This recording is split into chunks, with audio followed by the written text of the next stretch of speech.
कशात तुम्ही? आज आपण खव्याचे गुलाबजाम बनवूया. खव्याचे गुलाबजाम खूप सुंदर होतात, टेस्टी होतात. सगळ्या गुलाबजाममध्ये खव्याचे गुलाबजाम खूप छान असतात.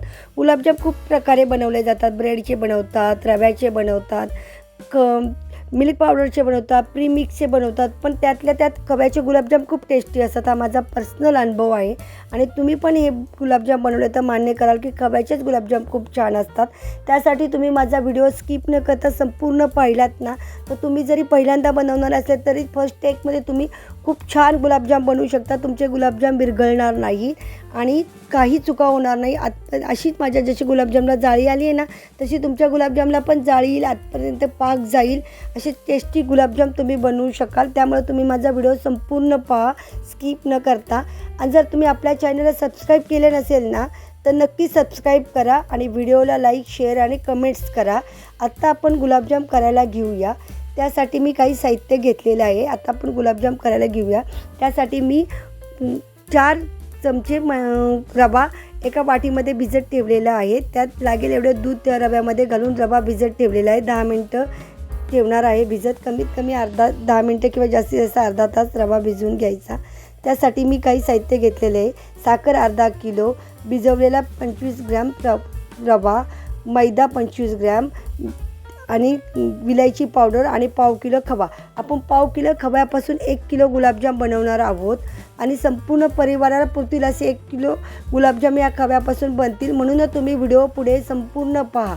आणि आता मी खवा ताटामध्ये घेतलेला आहे. चांगला तळ हाताने असा मळून घेणार आहे. कमीत कमी 10 मिनटं तरी खवा मळणार आहे, कारण खव्यातले सगळे दाणा गेला पाहिजे. 10 मिनटं खवा मळून झाल्यावर मी त्यामध्ये आपण भिजत ठेवलेला जो रवा आहे ना, त्याला भिजत ठेवून जवळजवळ 20 मिनटं झाली. तो रवा मी ह्या मिश्रणात घालून चांगला मिक्स करून घेतला आहे. आता तो रवा मळून झाल्यावर त्यामध्ये आपण 2 चमचे प्रथम मैदा घालून घेऊया. मैदा लागेल तसा घालायचा, जास्त मैदा घालायचा नाही. आता मी 3रा चमचा मैदा घालून घेतलेला आहे आणि मळून घेतलेला आहे. माझ्या या संपूर्ण पीठ मळण्यासाठी फक्त 3च चमचे मैदा लागला. जर का तुम्हाला लागला ना, समजा गुलाबजाम विरघळायला लागले तर परत तुम्ही मैदा घाला. पण पीठ जर घट्ट झालं असेल तर मैदा घालू नका. मैदा जास्त घातल्यास गुलाबजाम चिवट होतात. आता त्यात मी विलायची घालून घेतलेली आहे, परत मळून घेतलेलं आहे. आता आपले गुलाबजाम स्पॉन्जी आणि हलके होण्यासाठी मी त्यामध्ये पाव टीस्पून एवढी बेकिंग पावडर घालून घेतलेली आहे.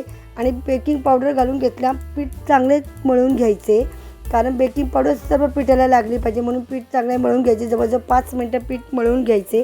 आणि आता आपले पीठ 10 मिनटं झाकून ठेवूया. त्यामध्ये रवा घातला आहे, तो रवा त्यात मिळून येऊ दे. मी त्यासाठी पाक करायला घेणार आहे. मी 500 ग्रॅम साखर घेतलेली आहे. म्हणजे वाटीने मोजलं तर 2 वाट्या होत्या माझ्या. त्याबरोबर मी 1.5 वाटी त्यामध्ये पाणी घालून घेणार आहे.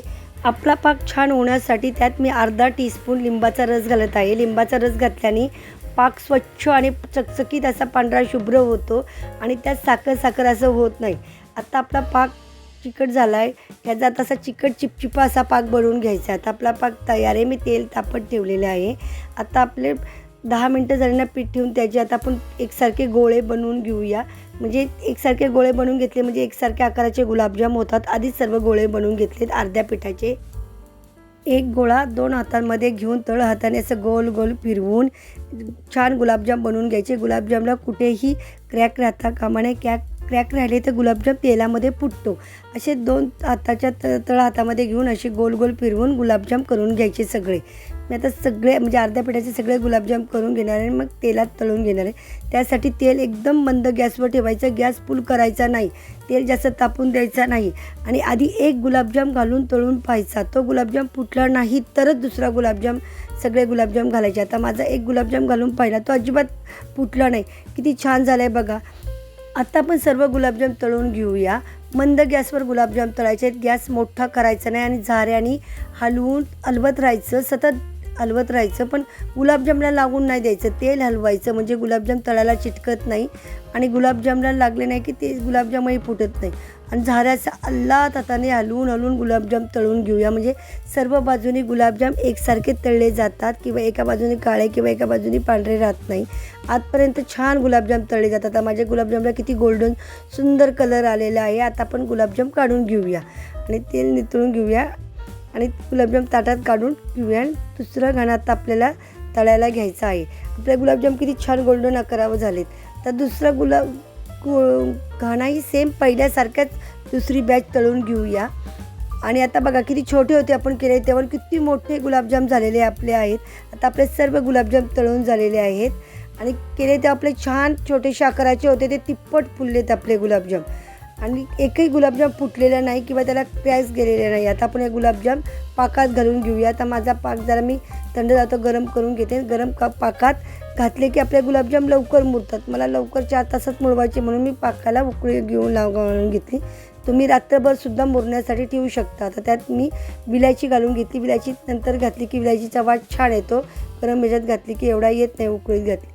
आता गुलाबजाम मी मुरण्यासाठी ठेवणार आहे 4-5 तासासाठी. तुम्ही रात्रभर ठेवले तरी चालतील. आता मुरण्यासाठी ठेवून 4 तास झालेत. आता आपले गुलाबजाम पाकात मुरलेले आहेत ते पाहूया. आपले गुलाबजाम छान पाकात मुरलेत कारण ते आकाराने वाढलेले आहेत. आतपर्यंत पाक गेलेला आहे कारण त्याचा आकार पहिल्यापेक्षा जास्त मोठा झालेला आहे. आता आपण गुलाबजाम डिशमध्ये काढून घेऊया. एक गुलाबजाम आपण काढून घेऊया. आपले गुलाबजाम किती छान दिसतात, ते रसरशीत वाटतात, ते टेस्टी ज्युसी वाटतात. त्याच्यात आतमध्येपर्यंत पाक गेलेला आहे कारण त्याचा आकार किती छान झालेला आहे. आणि आपले गुलाबजाम सगळ्या बाजूने व्यवस्थित तळल्या गेलेले आहे. कलर पण त्याचा किती छान गोल्डन आलेला आहे. आता एक गुलाबजाम आपण कापून मी दाखवते, त्याचा आतपर्यंत किती पाक केलेला आहे आणि किती कशी जाळी सुटलेली आहे. पाहिलं आतपर्यंत पाक मुरलेला आहे. आपले 4 ते 5 तासातच आतपर्यंत पाक मुरला आहे.